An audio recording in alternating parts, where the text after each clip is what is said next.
اسلام کی پہلی جنگ بدر میں 313 1000 پر بھاری پڑ گئے. پھر احد آیا جس میں ایک غلطی نے تاریخ کو خون میں نہلا دی. اور خندق میں تو دشمن ڈر کر بھاگ گئے. جیسے ہی وقت بدلتا گیا مسلمانوں کی طاقت بڑھتی ہی چلی گئی. Forward to victory! خیبر میں قلعے گرے. پھر مکہ فتح ہوا اور کعبہ میں پہلی اذان گونجی. اور تبوک میں تو سپر پاور ہی ڈر گئی اور وہ جنگ کرنے ہی نہیں آئی. اس کے بعد وہ ہوا جو کسی کے وہم و گمان میں بھی نہیں تھا. نبوت کا سورج غروب ہوا اور پورے عرب میں فتنوں کی آگ بھڑک اٹھی. لوگ کہنے لگے کہ اسلام تو ختم ہو گیا ہے. لیکن حضرت ابوبکر صدیق رضی اللہ تعالیٰ نے وہ کر دکھایا جس کی مثال پوری دنیا میں نہیں ملتی. اور یہی سے شروع ہوئی حضرت ابوبکر کے دور میں لڑی گئی 16 جنگوں کی داستان، جس نے ریگستان سے اٹھ کر آتی دنیا کو فتح کر لیا. خلافت کی ذمہ داری سنبھالتے ہی حضرت ابوبکر صدیق رضی اللہ تعالیٰ عنہ کے سامنے چیلنجز کا ایک پہاڑ کھڑا تھا. ایک طرف جھوٹے نبی سر اٹھا رہے تھے، دوسری طرف زکوٰۃ سے انکار کرنے والے باغی، اور تیسری طرف سپر پاور رومن امپائر. اس مشکل وقت میں خلیفہ وقت نے وہ کر دکھایا جس کی مثال پوری دنیا میں نہیں ملتی. اور وہ فیصلہ تھا لشکر اسامہ کی روانگی کا. رسول اللہ صلی اللہ علیہ وسلم نے اپنی زندگی کے آخری ایام میں رومن امپائر کے خلاف ایک زبردست فوج تیار کی تھی تاکہ جنگی موتا میں شہید ہونے والے افراد کا بدلہ لیا جا سکے. اور اس کا کمانڈر بنایا گیا ایک 18 سال کے نوجوان حضرت اسامہ بن زید کو.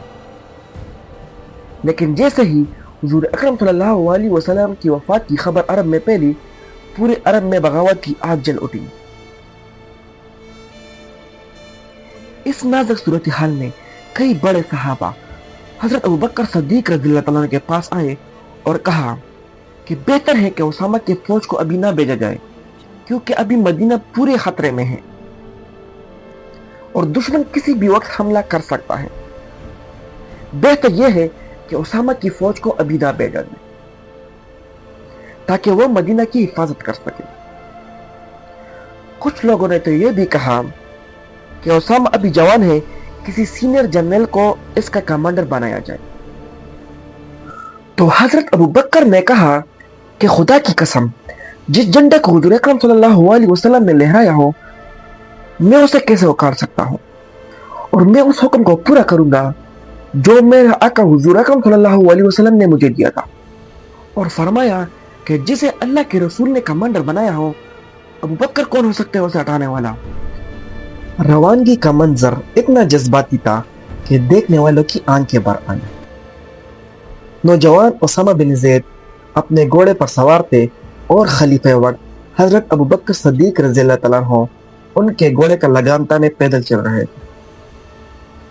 حضرت اسامہ رضی اللہ تعالیٰ عنہ نے شرمندہ ہو کر کہا، اے خلیفہ وقت، یا تو آپ بھی گھوڑے پر سوار ہو جائے یا میں نیچے اتر آتا ہوں.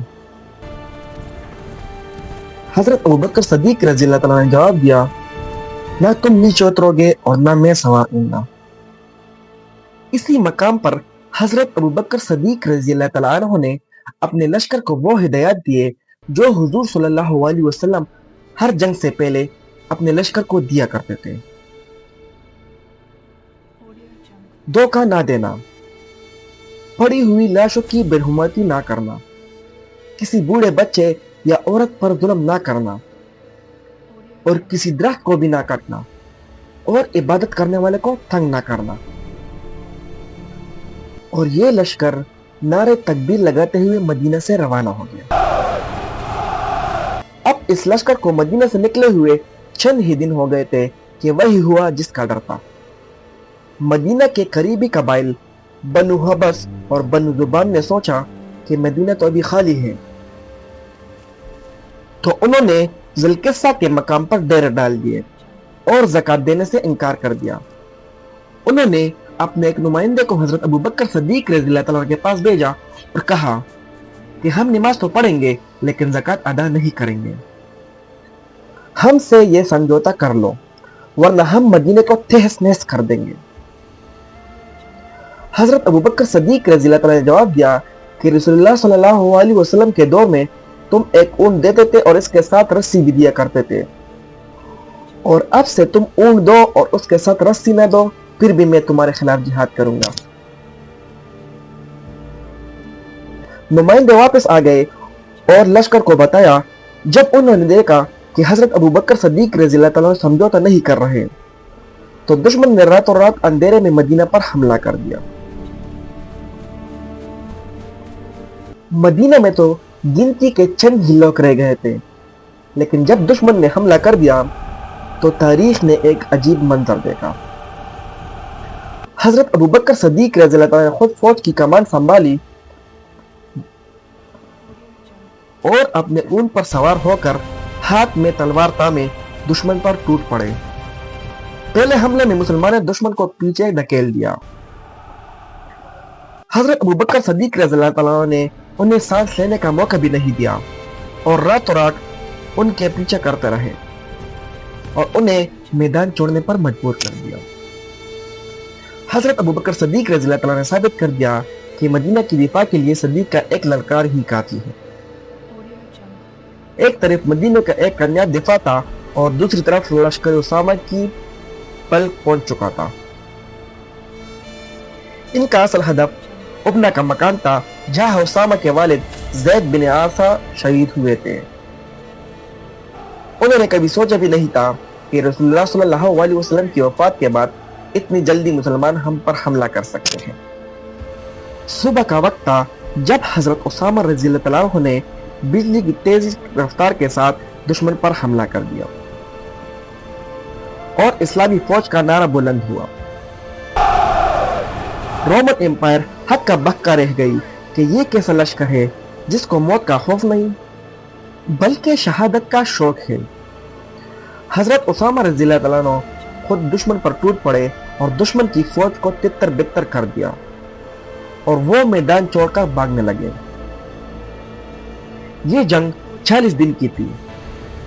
حضرت اسامہ رضی اللہ تعالیٰ نے نہ صرف فتح حاصل کی بلکہ بہت سامان غنیمت لے کر فاتحانہ انداز میں مدینہ واپس آ گئے۔ حضرت ابوبکر صدیق رضی اللہ تعالیٰ نے خود ان کا استقبال کیا۔